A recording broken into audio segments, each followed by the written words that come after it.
Sveiki, šiandien aš noriu parodyti, kaip redaguoti robotuko pasaulius tam, kad jūs galėtumėte sukurti savo mokiniams ar auklėtojams kažką tai įdomaus.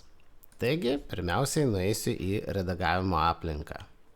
Šią redagavimo aplinką aš pasidalinsiu galbūt tiesiog YouTube'ės komentaruose. Čia jūs matote įprastinę aplinką. Galima paimti ir programuoti, pasižaisti su robočiuku. Na, o kai jau norėsite paimti ir susikurti savo lygį, tai geriausia pradėti nuo to lygio, kuris artimiausias jūsų sumanymams. Sakykime, mes turime šitą lygį ir aš norėsiu jį kažkaip tai papildyti. Tai ką aš darau, paspaudžiu papildomi nustatymai ir matote, čia yra mygtukas redaguoti pasaulį. Čia mes galime nurodyti, kur programuoti, ar blokeliais, ar redaktoriuje, ar abiem būdais. Na, tai aš pažymėsiu, kad redaguosime redaktoriuje, tekstinėme redaktoriuje. Galėsime naudoti Pythono biblioteką. Ir taip pat galima paimti ir įdėti kažkokius tai papildomus dalykus. Ką padaryti prieš, kokį kodą įvykdyti po to, kai suveikė mokinio programa. Ir taip pat turėsime aprašymą. Šiaip mums nebūtina visą šitą aprašyti. Manau, pakanka, kad būtų biblioteka, redaktorius ir aprašymas. Tai va, dabar čia matote yra ankstesnis aprašymas, ankstesnio uždavinio. Tai mes šitą aprašymą galime paimti ir pakoreguoti. Ką ir padarysime.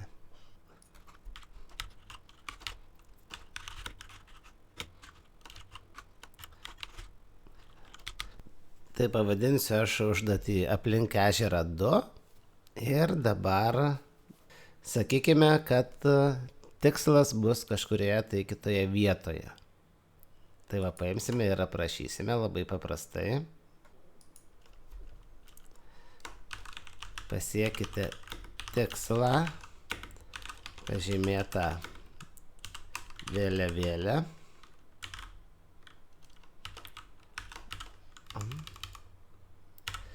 Taip, na ir čia dar turime pridėti, ką reikia žinoti. Turime žinoti funkciją pirmyn ir suktis kairėn. Kol kas daugiau nieko nereikia žinoti. Ir pačioje pabaigoje galima nurodyti sunkumo lygį. Tai kadangi pas mus uždavinys kitoks, tai mes galime įvertinti sunkumą 2 lygiu. Tai va, tai aprašymą turime. Čia Pythono kodą galime ištrinti. Pradėsime nuo tuščio lapo. Bibliotekoje yra išsaugoti anksčiau naudoti kodai. Šitos galime palikti, tegul jau mokiniams būna suprogramuota tai. Na ir dabar einam redaguoti patį pasaulį. Tai dabar pirmiausiai pakeisiu pasaulio matmenis. Čia buvo 5 per x, tai dabar padarysime dvigubai didesnį, sakykime 10.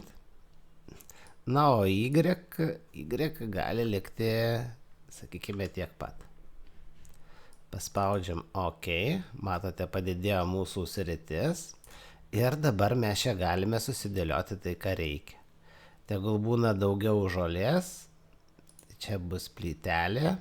Pasirenkame šitą plytelę ir dabar galime paimti ir sudėlioti.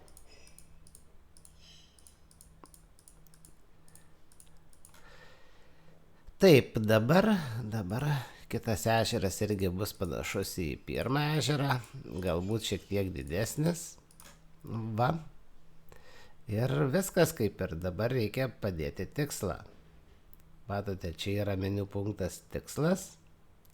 Ir čia yra objektai, sienos ir robotas. Tai prie roboto mes pasirenkame galbūt ne vėliavėlę, galbūt pasirenkame namus ir padedam namus. Na, kadangi pakeitėm tikslą, tai paimam ir šiek tiek pakeičiam aprašymą. Robotukas pasiklydo tarp ežerų. Padėk jam sugrįžti namo. Va, viskas. Mes padarėme užduotį ir šitą užduotį galime jau tada paimti ir išsaugoti. Tai dabar, ką mes galime padaryti, tai paimti, išsaugoti naršyklėje, kad atsirastų tarp mūsų kitų uždavinių. Tiesiog paspausti reikia šitą mygtuką, užrašom pavadinimą, pasiklydėlis. Tai va. Ir tokiu būdu mes jau tą pasiklydėlį rasime štai šitoje vietoje, bet jeigu norime pasidalinti savo pasauliu, tai jį reikia išsaugoti į failą. Tai aš taip ir padarau, pasiklydėlis ir paspaudžiu įrašyti į failą. Jį man paėmė ir įrašė į pasiklydėlis JSON failą ir dabar šito failo aš galiu pasidalinti su kitais. Nu, kiti, kurie gauna šitą failą, ką jie gali padaryti, tai paspausti įkelti iš failo ir tada susirasti persisiųstą failą ir tuomet užsikrauti tą uždavinį. Taip jūs galite dalinti su savo auklėtiniais, savo sukurtais lygiais. Na, jeigu norite, kad aš kokius gerus, mielus lygius įdėčiau į bendrą mokymo medžiagą, tai tada atsiųskite šitą failą man. Tai tiek. Smagių lygių.